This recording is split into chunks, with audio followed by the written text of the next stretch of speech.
Time now for our Spotlight program here on this Monday morning, as we like to do every Monday morning. Reserve time for the Fairfield Area Chamber of Commerce. Mendy McAdams in here on this President's Day. Hi, Mendy. How are you? I'm just great. We got to go back in time to Saturday. You had your first of two legislative forums on Saturday. First things first, well attended? It was well attended. We had a very large group of folks supporting the AEA there, and that definitely added to our numbers. So was that the hot topic, was the education and the funding or defunding or the reorganization of AEA? That was definitely a main topic. There were a number of speakers who asked a variety of questions about the AEA.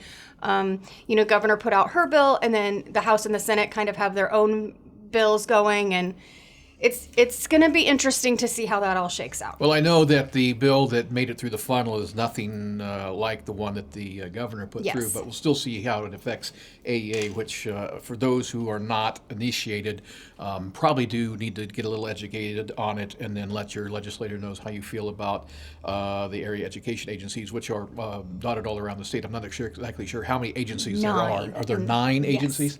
But again, they're a great support system for our community schools and others. So, Jeff Shipley made a really great point, and so did Adrian. If you send a 4-page email, they're not going to read all of that. Also, if you ask a question and you make it where someone has to be on the defensive, where it's a little pointed in how you're asking that, you get a lot more. You get more with honey than you do with vinegar. All righty. So with that being said, your next legislative breakfast is when? April 20th will be our second and final one. April 20th. And again, it'll be at 7 o'clock or 7:30. Doors open at 7 at the Fairfield Arts and Convention Center. Looking at my calendar, is it the 15th of March, the Business After Hours with Morrissey Law? It is, but February 29th, we have a Business After Hours at First really? Resources. A week from Thursday? We do, yes. Okay.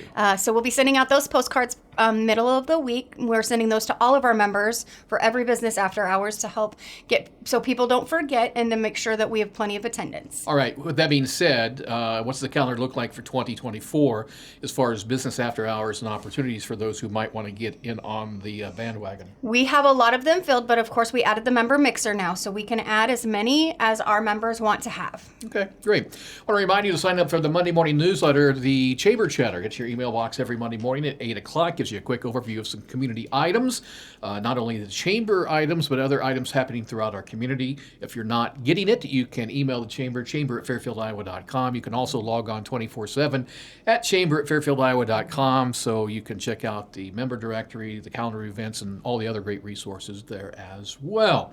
You have a guest in the studio with you, so I'm going to turn things over to you. Good morning, Miss Josie. Good morning, Mendy. How are you? I am great. So this is Josie from Addington Place of Fairfield. Yes. We haven't had you on in a hot minute. You've had a lot of changes since you were on last. Yeah, so since the last time I was here, we actually came under new management. We are now managed by Discovery Senior Living under their Arvum Senior Living branch. So really exciting. That was December 1st. We've also decided to start doing facelifts on all of our apartments. So we are flipping them and giving them a more modern taste of what we're kind of looking for and kind of what our residents and their families are wanting to see from our apartments. So it's been really exciting, been really busy. So what are some of the changes to the apartments? Oh gosh, so we're actually going like down to the nitty gritty. We're doing paint, floors, new hardware on the cabinets, new countertops, new switch plates and outlet covers, and new LED lights too. So it'll be like brand new apartments. Yes, absolutely. Which is amazing because they were already gorgeous. When we went to the Business After Hours that you all held, I was just fascinated by how gorgeous the whole building was. Yeah, so the apartments are great and the whole building is in just really great condition. We're just wanting to do a modern twist on our new, our closer apartments. So we're doing 5 at a time right now. Hopefully going to be expanding to more. And I'd like to have this project done by this time next year. And are you looking at upgrading those special areas like your movie theater or... Right now we're focusing on the apartments. Most of the building actually got new flooring about 4 years ago, so that's still in really good condition. That doesn't mean we're not going to paint, though. I know we're kind of looking at paint colors for the hallways. Ooh, yeah, bright and fun. Yeah, well, a little less purpley anyway. A little less purple. What's wrong with purple? Nothing's wrong with purple, but it makes the building look a little dark in my opinion. Oh, there you go. So what else is new at Addington, please? So since we've gotten under ARVM's umbrella, one of the newest things that we're doing are these really great incentive programs as we need them. Right now we are running a really good one through the end of this month where if you sign a month-to-month lease by February 29th, you'll get our community fee waived, which is usually $1,500, and you'll get a free month's rent. Wow, that's a good deal. It is a great deal. And you guys do a lot. You have, one of the things I love is you have where residents can meet with the cooking staff. Yeah, we actually, so that's called Chef Chat once a month.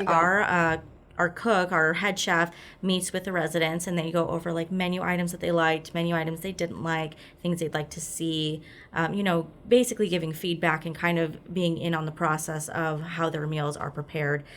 We also do what's called resident council, and that's where our executive director, Nicole, meets with the residents of Addington Place, and they kind of go like an overview of all the operations of how the building is being run.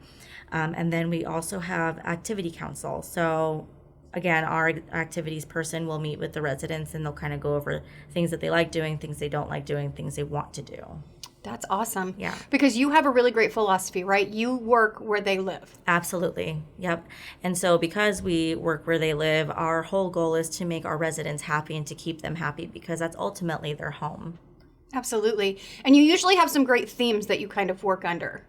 Yeah, actually, so that was under Jaybird Senior Living. We no longer have our themes. However, I am working on a couple of them because I really loved that part of being under Jaybird Senior Living was the monthly themes. So I've kind of been thinking about doing quarterly themes for ours because monthly ones keep me very, very busy. Well, and you can make your own themes now. And nobody else tells you. Exactly. So if somebody doesn't have any idea, their mother's maybe getting older, their father's getting older, they have no idea what they're doing. How do they get a hold of you and what can you do to help them? Sure. So I always say the best way to contact me is just call me on my cell phone. My number is 641-451-7517. That's a direct line to me. That's my work cell, so I'll answer that. Otherwise, I always encourage people to just come out to the building. I might be there, I might not, but we have a really great staff. We've got a great management team on site, and they'd be more than happy to get you information, maybe give you a tour. And then I'm really quick to follow up if I don't happen to be in the building. So process is easy. We try to make the whole transition process as easy as possible. I have things that I can give you so you don't have to memorize things and write them down, and it's very simple. And you have 1 and 2 bedroom apartments or just 1 bedroom? So right now I've got now I'm going, wait, is that somewhere else? Yeah, no.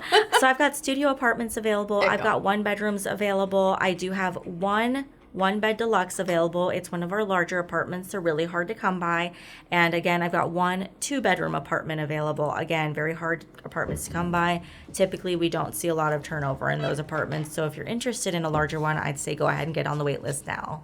Absolutely. So what are some other fun things you have coming up at Addington Place? Okay, so we just did our first Southgate luncheon for the first time in 4 years on site. So that was really fun. We had a really great turnout. We're going to be doing that monthly. So if you're a Southgate resident, keep an eye out for that invitation every month.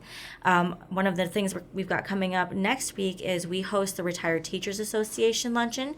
So if you're a retired teacher and you're in that association, make sure to come out to our lunches. It's really fun. And then we've actually got an open house coming up in March, so keep an eye out for things like that. We're kind of working towards being way more open with our activities, with our events especially, because it's, we know our building's not the easiest to go to as far as like just seeing a sign and then pulling in. So we really definitely want to get more events opened up for the public to be able to come to. Well, you did a lot last year. You did movie nights? Yeah, so we're going to be doing our summer series again starting in June. We'll be doing, we typically do them the day after the one in the square. And that's so if somebody misses the opportunity to go to the one on the square, they can come to ours as well. And then we're doing, with the open house in March, we're doing a June event. And then actually in September, we're going to kick off our National Assisted Living Week with, on Grandparents' Day, we're going to be doing a huge event that's going to be free for grandparents. Oh, fun. Yeah. As a grandma, I love that. So anything other people, tell me what the process looks like. Sure. So typically the process is you notice something's going on with mom or dad. You kind of reach out to me first. I set up a tour with you so that we can go over all of your wants, needs. I always encourage people to bring their parents or their loved one with them so that they can kind of get a sense of it. I like to schedule like around lunch or an activity that a person might like. And then we do our tour. You decide this is the great place to be. We set up an assessment with our nurse. She does her assessment, clears everybody to come in, and then you just put a deposit down, and then we figure out a date for move-in and the lease signing, and that's basically it. That's about 5 steps. Nice, very easy. So if you didn't get her cell number, you can go to the chamber website, fairfieldiowa.com, and get the Addington Place number, or just call out there and ask for it. And I'm so excited that you're going to be open again. It's wonderful to have. Yes, we're really excited. Yeah, because that was one of the things we talked about last year, was it's really hard to do things when you are locked down still, Right. Yep. So we're just ready for this year, and we're ready for great turnouts for our events, and ready for new residents. Absolutely. What do you think, Steve? Have you been to Addington Place? It's pretty nice. I probably haven't been out for about 5 years, so Come on out, Steve. I'd love to show you around. This summer will be a good opportunity to get out there and explore once again. As you were talking, I do remember. I know it was probably about 10 years ago. They had a culinary event out there, where they had the chefs cooking. They had a number of chefs come in and cook a whole bunch of things, and I remember that was very good. Except I would not eat the pate. Oh, I don't blame you. You weren't down for that? I wasn't down for the pate, or the bacon wrapped livers either. But anyway. Oh, yeah, I couldn't do that. No. But yeah, exciting news, Carrington Place. All right, it's 12 minutes before top of the hour. That's our Chamber Talk here on this Monday morning. Stay tuned. We got markets just around the corner, and CBS News top of the hour.